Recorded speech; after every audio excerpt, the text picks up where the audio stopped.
The great halls of the Galactic Council had never been so quiet. Thousands of alien delegates sat in silence, their strange eyes fixed on the glowing center table, where the symbol of humanity flickered for the last time. After years of tension, arguments and warnings, the final vote had been taken. Humanity, the youngest, most unpredictable race in the galaxy, was to be removed from the Council. "They are too emotional," said the chair of the Council, his voice cold and sharp. "They fight too easily. They never follow the rules. The galaxy will be peaceful once they are gone." No one disagreed, not even those who once traded and laughed with humans. Fear and pride had taken over reason, and so the decision was made. Humanity was exiled from all major colonies, all trade routes, and all Council worlds. Their access to the core systems was shut down forever. At first, the galaxy expected rage. They expected humans to protest, to fight back, to send their warships blazing through the stars as they always did when pushed too far. But none of that happened. The humans simply stopped talking, no angry messages. No threats, no fleets, only a single short transmission sent from Earth itself, the blue planet where it all began. It said, "Understood. We will leave. May you find what you are looking for." Then silence. At first, the Council celebrated.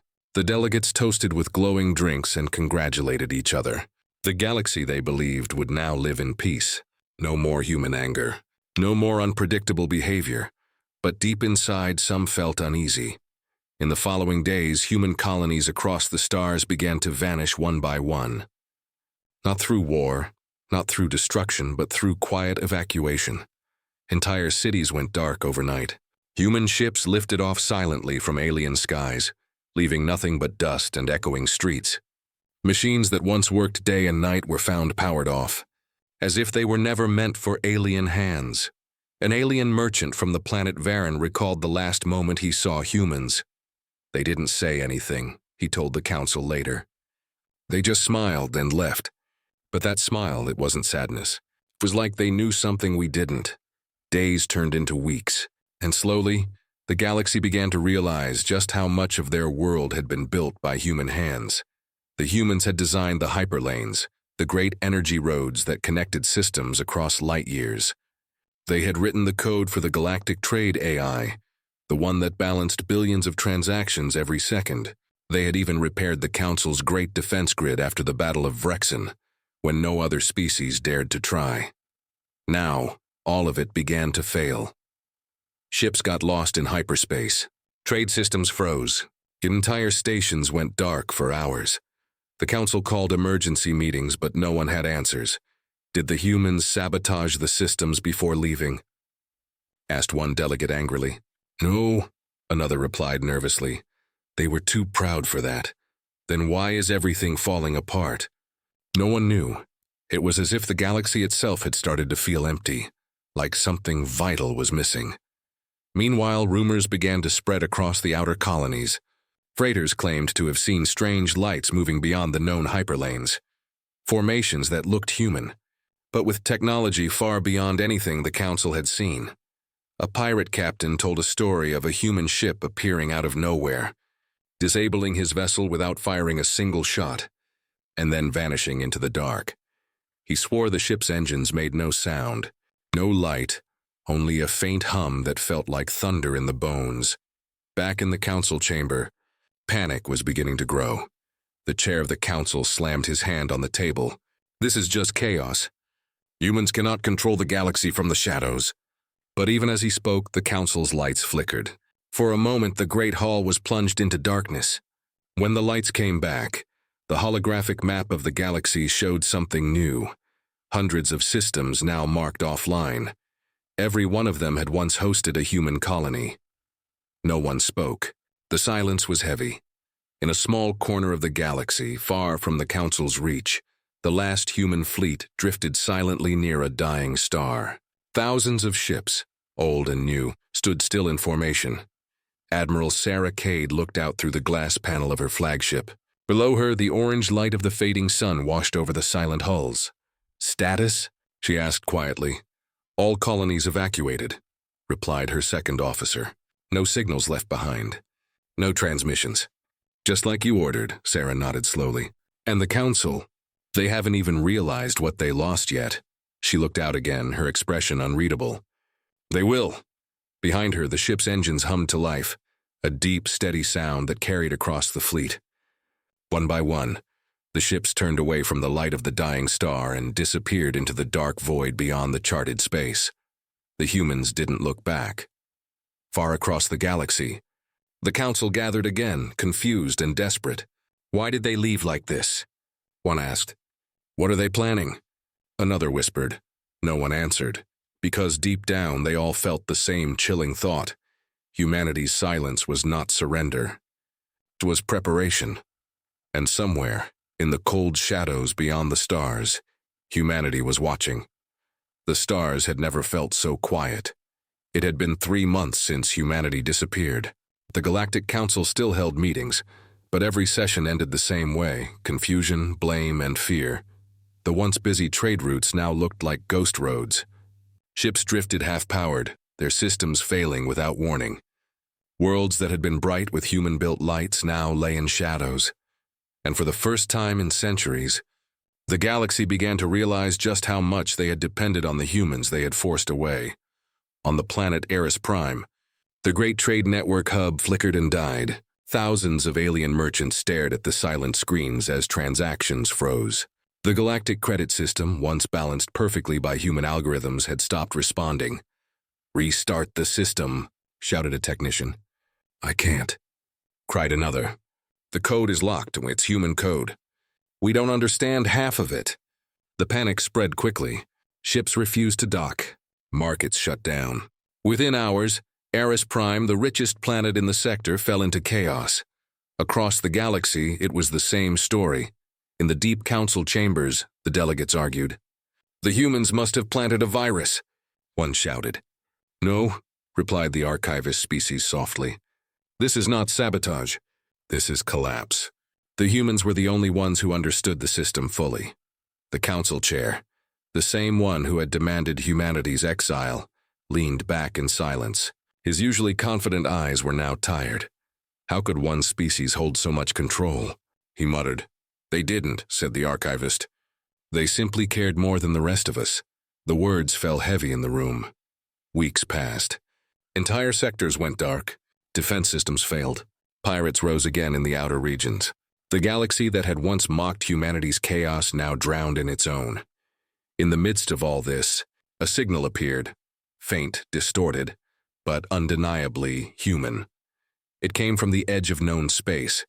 From a dead zone no ship had entered for decades. The message was short. "We warned you." The galaxy was never ready to stand alone. The council froze. Some believed it was fake. Others felt their hearts sink. Humanity was watching them. A small council scout team was quickly assembled. 4 ships sent to trace the source of the human signal. The leader, Captain Vartellen, was a veteran explorer. His crew consisted of mixed species, each uneasy about their mission. When their ships entered the dead zone, their sensors went wild. Strange energy readings pulsed in the void. They followed the signal deeper, through thick radiation clouds until they saw it. A planet orbiting a dim red star. It was once human. The architecture, the design, the flags, all unmistakably Earthborn, but everything was empty. The landing team stepped out carefully, their boots pressing into the dust of an abandoned city. It was silent but not ruined. Everything was perfectly preserved. Machines stood in neat lines, homes untouched, lights still glowing faintly. "It's like they just left," whispered one alien. Inside a control room, they found a single message playing on a continuous loop. The voice was human, calm, clear, and filled with sadness. "To the Council, you took from us our purpose. You called us dangerous because we refused to stand still. Now you see the truth. The galaxy runs on effort, not arrogance. We gave effort. You gave us exile." The recording ended with the human emblem fading into black. The explorers looked at each other, speechless. They returned to the Council with everything they had found. The chair watched the message himself, his face pale. For the first time in his life, he felt something he never expected. Guilt. "Find them," he ordered. "We must bring them back." offer them anything they ask for. But finding humanity wasn't so simple. The next scouts reported seeing something impossible: human ships patrolling the dark edges of the galaxy, faster and stronger than anything known. They didn't attack. They didn't respond. They just watched. On one quiet night, the Council's main station received another broadcast. No image, just a voice. You exiled us because you feared what we might become. You were right to fear us, but you were wrong about what we wanted. Then silence again. Meanwhile, ordinary aliens across the galaxy began to whisper about humans like they were legends. Some said humans had built their own empire beyond the edge, powered by stars themselves. Others said they had discovered a new kind of energy, something that made them nearly untouchable. A few believed humanity was preparing to return, but for what purpose? Revenge or salvation? No one could tell. One young alien technician, Ravik, working in a decaying outpost, managed to reactivate a small human maintenance drone that had been abandoned years ago. The drone powered up, scanned the room, and then spoke softly. Humanity is gone, but we remember. Then it shut down permanently. The young alien stared at the dark metal shell, a strange chill running down his spine. He looked out the window into the endless space beyond. The stars seemed dimmer now, like they missed something.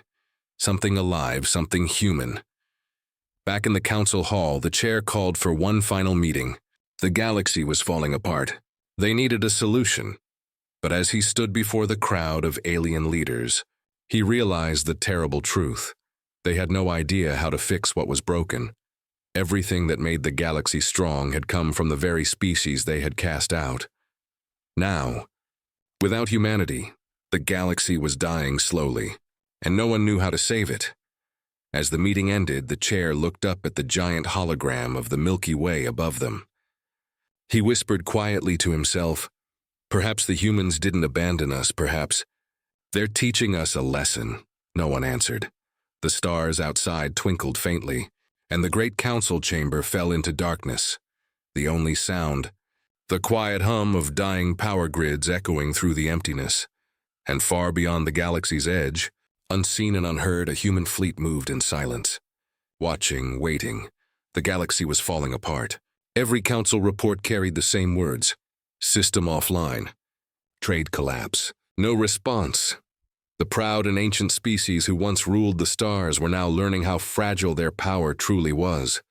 But amid the chaos, something new began to stir. A whisper from the edge of known space. A trace of human origin, the discovery it began on a forgotten moon called Vera 9. Small mining crew searching for fuel stumbled upon an old human facility. Buried deep beneath the rock, the building was sealed with strange metallic doors that still carried the earth. Insignia, a blue circle with stars surrounding it. The miners called the council immediately. When the investigation team arrived, they found a chamber full of silent machines, glowing faintly even after decades without maintenance. In the center stood a small console with a blinking light. One of the scientists touched it carefully, and a hologram came to life. It was a human man, middle-aged, dressed in an old-style Earth uniform. His eyes were calm but cold. "If you are hearing this," he said, "then you have finally understood what was lost. We gave knowledge, we gave peace, we gave unity, and you gave us exile." The message continued, "We will not seek revenge. But understand this, humanity was never your servant. We built the galaxy's roads, its machines, its dreams. Without us, you will return to silence. That is the promise you made the day you forced us away." The hologram ended with a final sentence that chilled everyone in the room. "We did not disappear. We evolved." The council's realization. When the message reached the Galactic Council, the hall was silent for a long time. No one dared speak. The chair finally stood and said, "We must find them.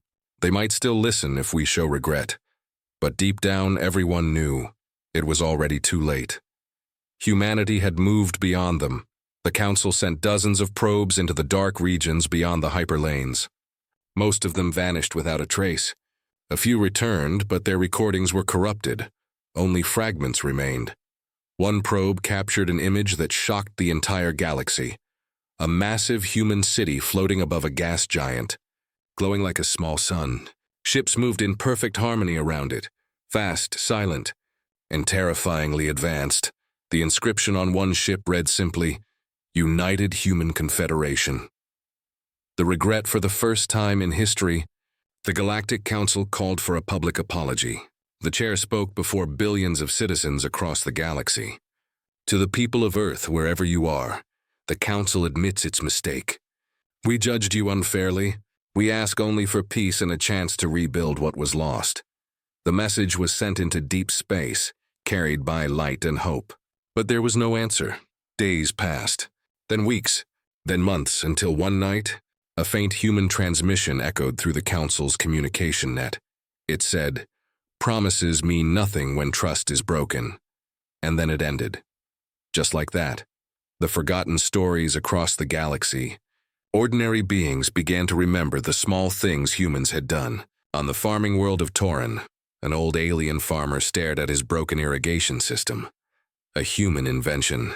They said we didn't need them, he muttered sadly. But the rain hasn't fallen right since they left.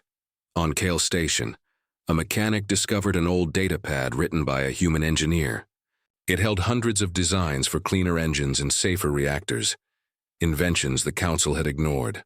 Now, those lost blueprints became precious treasures. The galaxy had forgotten the promise humanity once made, to share knowledge, to build a better future together. Now that promise was all they had left. The return of Shadow's strange events began to happen near the outer borders. Pirate fleets vanished overnight. Whole systems reported mysterious ghost signals. Brief flashes of human transmissions followed by silence. A cargo ship captain told a haunting story. We were under attack by raiders. Then out of nowhere, something appeared. A dark ship faster than light. It didn't fire weapons. It just disabled the pirates and left. Before it vanished, we received a single message on our screen. Humanity still remembers. The story spread across the galaxy like wildfire. Some called it myth. Some called it hope. But deep inside, everyone felt the same cold truth. Humanity was still there. Unseen, unstoppable, and waiting. The Council's secret plan desperate. The Council formed a secret group called Project Dawn. Their goal, to make contact with the Human Confederation. The project leader, an old alien scientist named Ren Oris, believed humanity had gone beyond normal evolution. They learned to control what we could only dream of, he said. Energy, gravity, maybe even time. His team spent years trying to recreate human technology, studying every piece of old machinery they could find. But everything they built failed. The systems rejected alien code, as if the machines themselves missed their makers. Then, one day, a human signal appeared directly on their research channel. It was short, only 3 words. You still don't understand. The entire lab went silent. The signal ended, and every system shut down automatically, leaving behind only the human symbol glowing faintly on the main screen. The promise remembered. That night, Renoris stood on the balcony of the Council Tower, staring into the stars. He whispered to himself, they were never the threat. We were. For the first time, the galaxy began to truly understand what humanity had promised long ago, that their goal was never domination, but unity. And now that unity was gone, the final transmission weeks later, another human broadcast reached every planet simultaneously. It was the same calm voice from before. The galaxy once asked for peace. We offered it. The galaxy asked for progress. We built it. The galaxy asked for silence, so now, listen. Then the message ended with coordinates, deep beyond any known star chart. The Council stared at the numbers, realizing they pointed to an uncharted sector, possibly the new home of humanity. The chair whispered softly, we forgot their promise. Maybe this is our chance to remember it again. As the Council ships prepared to leave for the coordinates, the stars around them shimmered faintly, like something unseen was watching. And far beyond the edge of known space, the Human Confederation waited in silence, ready to reveal what they had become. The Council ships drifted through deep space, guided only by the strange human coordinates. The numbers had led them far beyond known maps, into a dark region where stars shone faintly, and space itself felt alive. Every sensor on their ships struggled to read the environment. Gravity shifted without warning, and time itself seemed to stretch and twist. Captain Var Tellen, who led the mission, looked at the screen with unease. "This region wasn't supposed to exist," he said quietly. "No known chart has ever shown it." The navigator replied, "Sir, I think that's the point." The arrival hours later, they saw it. A massive light blooming ahead like a sunrise in the middle of darkness. At first they thought it was a star, but as they drew closer their hearts froze. It wasn't a star. It was a station, larger than any planet, shaped like a ring of light around a black void. Billions of structures covered its surface, glowing in a calm blue light. The scanners went wild.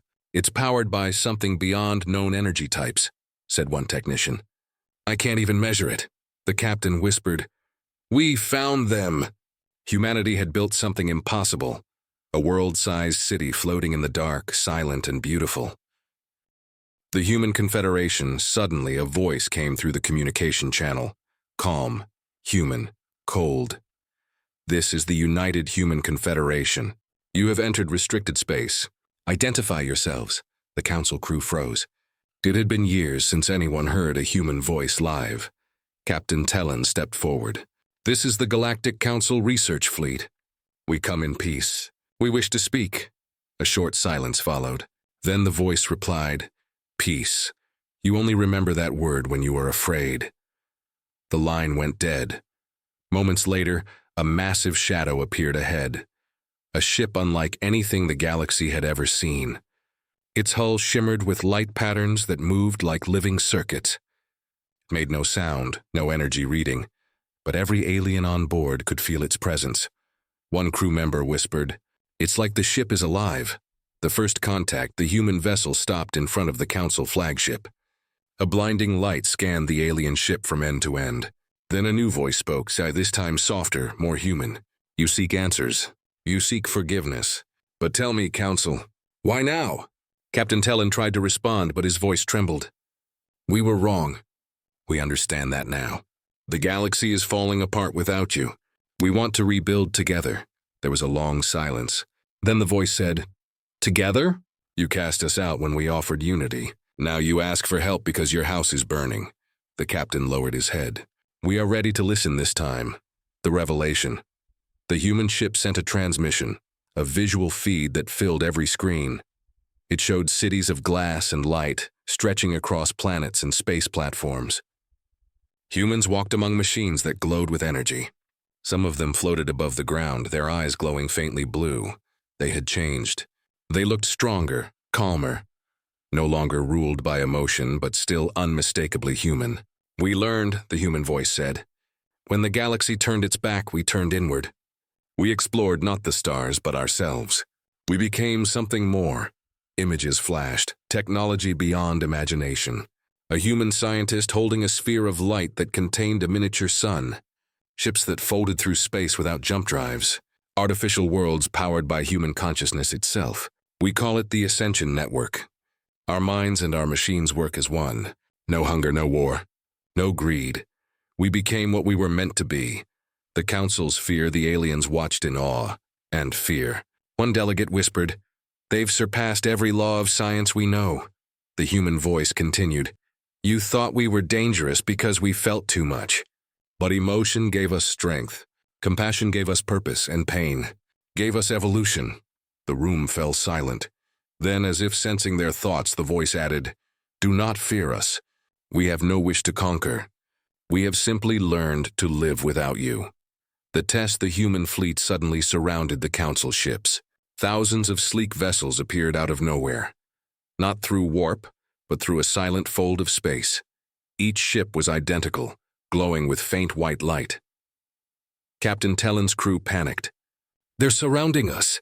Should we activate shields?" Before he could respond, all systems on every Council ship shut down. No power, no engines, no weapons.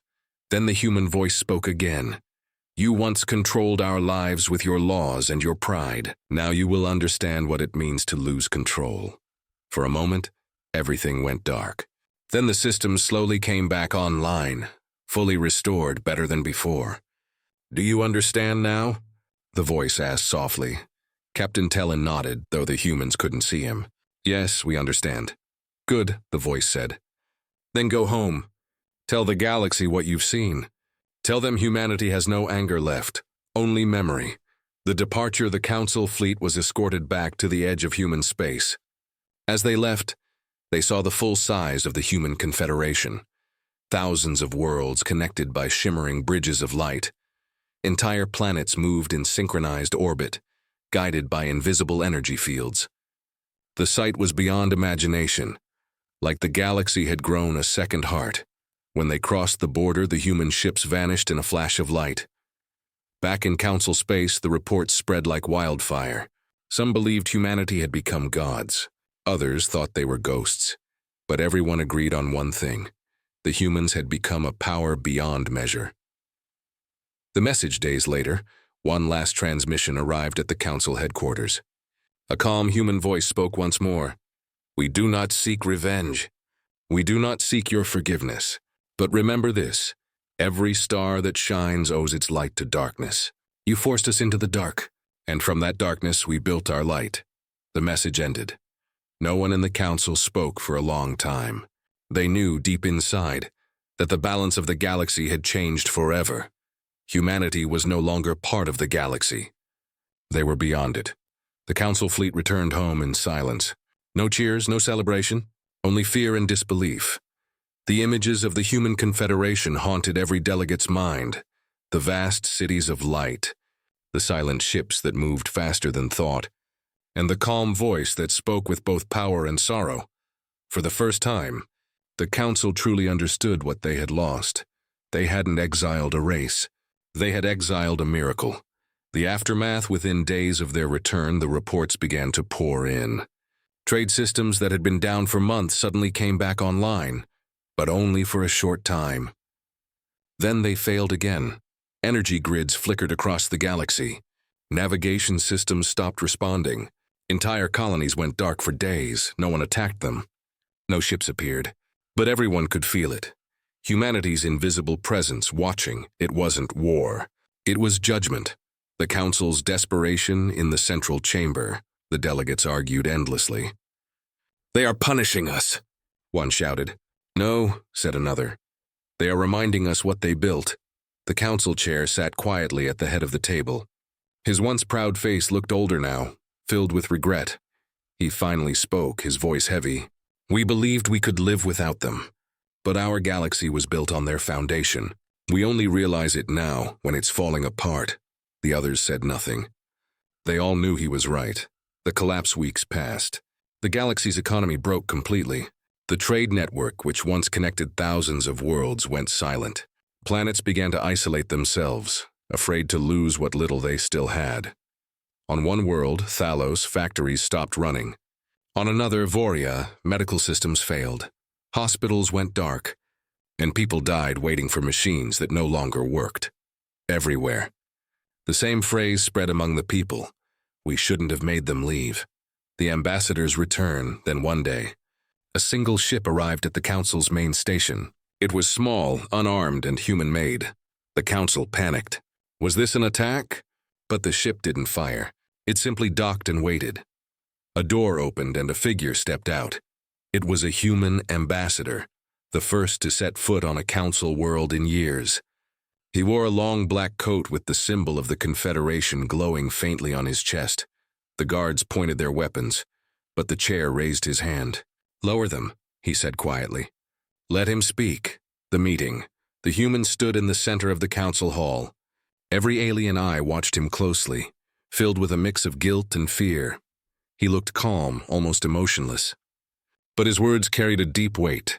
You forced us to leave, he began. You said we were too emotional, too unpredictable. But it was emotion that built your worlds. It was passion that saved your wars. And now without it, you crumble. The Council chair rose from his seat. We know our mistake, he said softly. We seek forgiveness. Tell us what to do. How can we make peace? The human looked around the chamber, his eyes sharp. Peace? He said quietly. You had peace. You threw it away. The silence was heavy. Forgiveness is not ours to give, he continued. You must earn it from the galaxy itself, from those who suffer now because of your pride. The warning before leaving. The human turned once more to the council. Humanity does not hate you. But understand this, we will never serve again. We have built our own destiny, and it does not include the council. The chair stepped forward, desperate. Please, wait, will you at least help us rebuild? The human paused. For a moment, there was almost kindness in his eyes. You have forgotten what it means to build. Maybe that is a lesson you must learn again. Then he handed the chair a small metallic cube, smooth, glowing faintly blue. This is a gift, he said. Use it wisely. It may save what remains. Without another word, he turned and walked back to his ship. Within seconds, the vessel vanished into the stars, silent as light. The gift the council scientists worked day and night to unlock the cube. It contained vast data, human technology, ancient blueprints, and something deeper, a message. The message read, knowledge is not power. Compassion is, rebuild not your walls, but your hearts. It was signed simply, Admiral Saracade, the same name whispered in every human legend, the leader who guided humanity into the dark. The beginning of regret. The chair sat in his office, staring at the stars through the glass dome. He whispered softly, they gave us one more chance. Not with weapons, but with wisdom.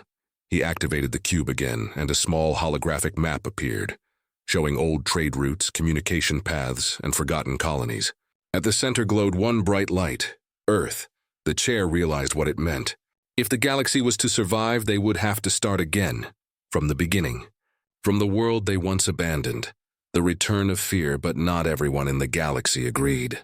Some species feared humanity's growing power. Secret alliances began forming in the shadows. Plans to defend against a possible human invasion. Rumors spread that humans were experimenting with something new.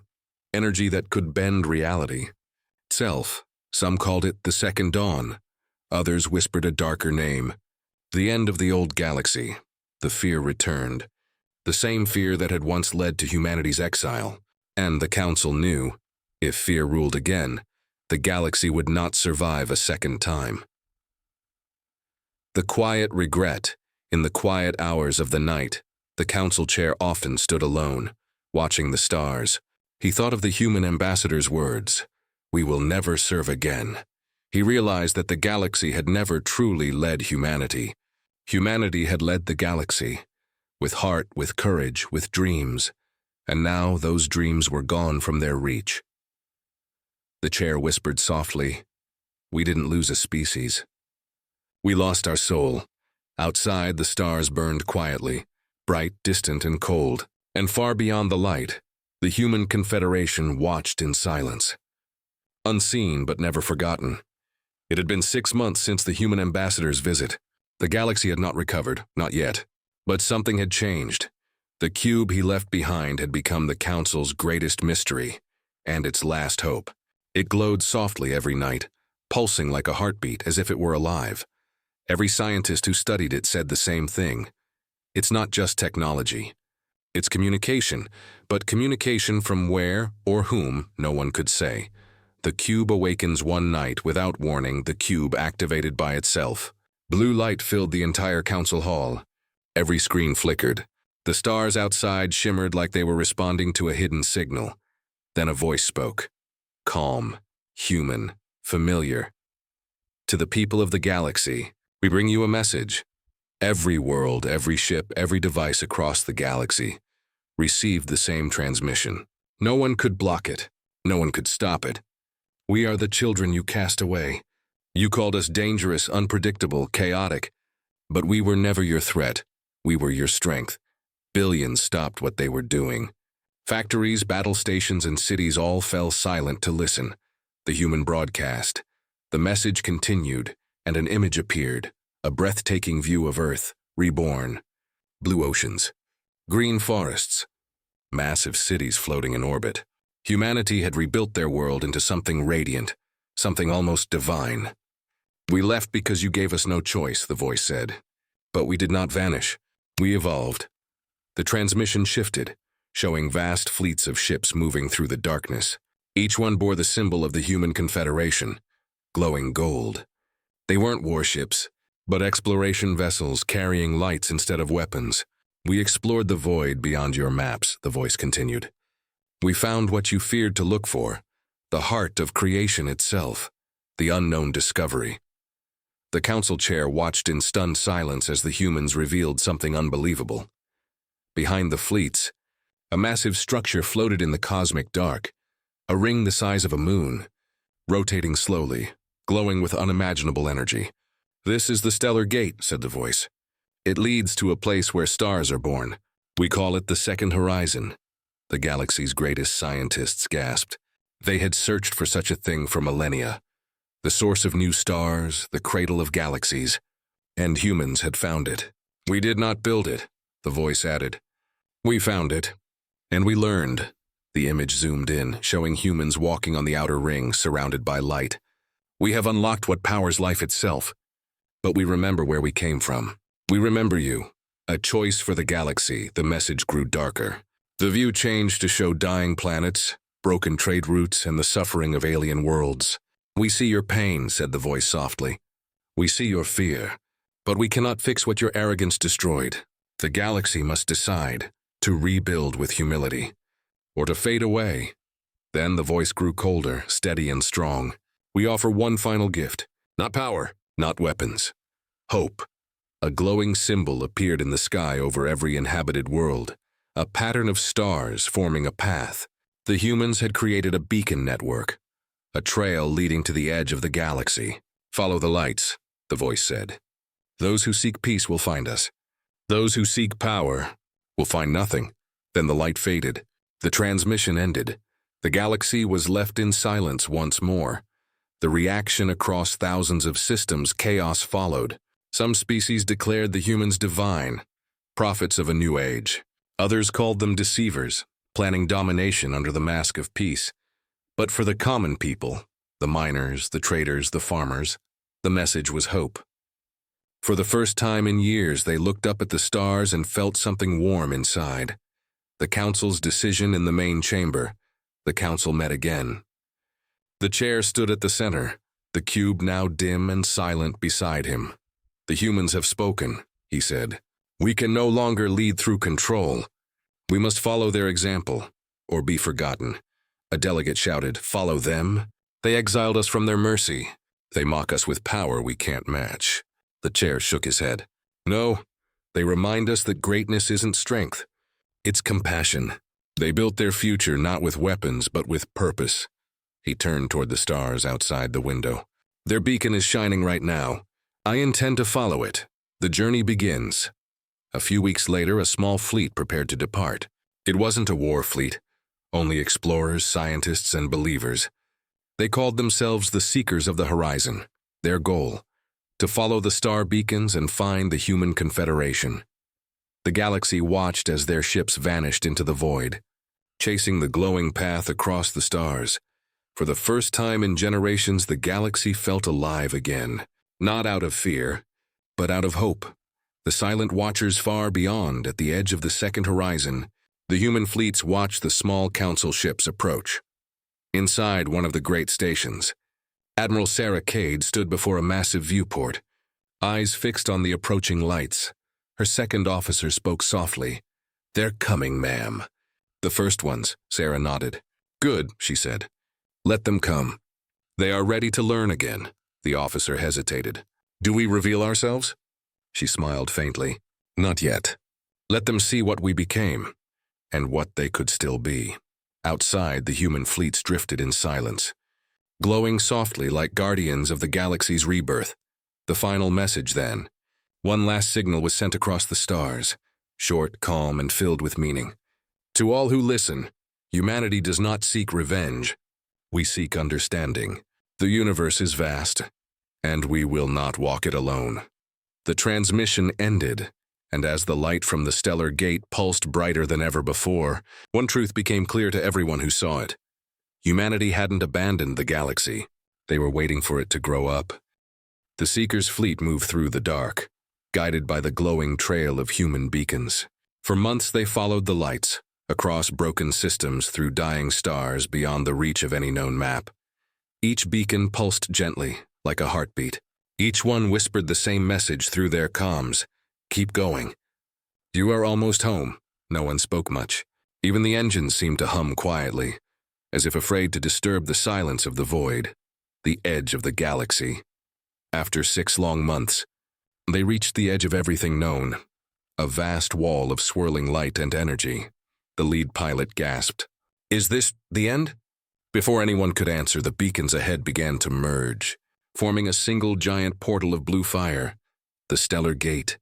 It was enormous, larger than a planet, rotating slowly like a doorway made of light itself. The council representative, standing beside the viewport, whispered, "The second horizon." The ships paused. No one dared move. Then a voice came through their comms, calm, human, and familiar. "You have traveled far. You seek us. If your heart is true, step through." The fleet exchanged glances. The captain nodded. "Take us in." And so they did. The other side. The light swallowed them whole. When they emerged, they were no longer in familiar space. Before them stretched a new galaxy, smaller, brighter, and alive. Stars shimmered in strange patterns. Massive structures orbited suns like living machines. And far ahead, floating among the light, was a colossal city, shaped like a ring around a newborn star. It was the heart of the human confederation. The captain whispered in awe, "They built a world out of light." The human welcome their arrival did not go unnoticed. Within moments, several human ships appeared, sleek, silent, and glowing faintly with gold energy. They surrounded the fleet but did not attack. A signal was transmitted. "Identify yourselves." The captain replied nervously, "We are representatives of the Galactic Council. We come seeking peace and forgiveness." There was a long pause. Then the human reply came, "Follow us. The council is expected." The city of light. The ships descended toward the massive city, a ring-shaped habitat larger than any world the aliens had ever seen. As they entered its atmosphere, they saw humans walking freely, alongside machines, plants, and strange beings made of pure energy. The city was alive with harmony. No pollution, no crime, no war. It wasn't ruled by power, but by purpose. At the center stood a tall structure made of white crystal, the Hall of Memory. And there, waiting on the steps, stood Admiral Sarah Cade herself. The council chair, now old and frail, stepped forward slowly. He bowed his head. "We come in peace. We come to understand what we once destroyed." Sarah studied him quietly. Her face was calm but unreadable. "You exiled us," she said softly. "And now you come seeking our light." He nodded. "Yes, because we have none left of our own." The humans around her remained silent. Only the sound of distant energy humming filled the air. Finally, Sarah spoke. "We did not create this place to escape you. We built it to learn, to grow beyond what we were. Humanity once believed strength was control. We learned strength is compassion." She looked up at the stars above them. "And now we offer you a choice, the same one we gave ourselves." The choice. Sarah raised her hand. Before them appeared a massive projection of 2 paths. One path led to the stars of the new galaxy, bright and endless. The other led back through the stellar gate, back to the broken, fading worlds they came from. "The first path," she said, "leads to a new beginning. You will live, learn, and rebuild beside us, not under us. The second path returns you to your past, to pride, fear, and slow extinction." The council chair stared at both paths. He closed his eyes, feeling the weight of centuries of mistakes pressing on his shoulders. When he finally spoke, his voice trembled but firm. "We choose the future." Sarah smiled, enough faintly but with warmth. "Then step forward, together." The transformation. As the alien representatives walked across the glowing floor, beams of light surrounded them. Their bodies felt lighter, the weight of gravity, the burden of fear, all fading away. The humans watched as the newcomers' ships were lifted into the air and gently reshaped by the same golden energy that powered the city. Their technology evolved before their eyes. They were being integrated, not conquered, not replaced, but uplifted. A voice echoed through the air. "This is the second horizon. Here no species commands another. Here every hand builds the future." The return of hope days turned into weeks. The visitors began to understand human ways, cooperation, emotion, unity. For the first time, they worked side by side as equals. The council chair, looking over the shining horizon, whispered to Sarah, "I finally understand. Humanity didn't just survive. You transcended," she smiled softly. "We didn't transcend, counselor. We remembered. We remembered what it means to care." The final revelation, one evening, as the two stood before the newborn star, Sarah revealed one final truth. "Do you know what the second horizon truly is?" He shook his head. "It's not a place," she said. "It's a promise that no civilization must walk alone, that even when the stars die, someone will light them again." The chair's eyes filled with tears. "Then humanity has become the light itself." Sarah turned to him, her eyes glowing faintly in the starlight. "No, we simply chose to stop being afraid of the dark." The new dawn as the camera of time pulled back. From the shining city, from the glowing gate, from the radiant star, the galaxy itself seemed to awaken.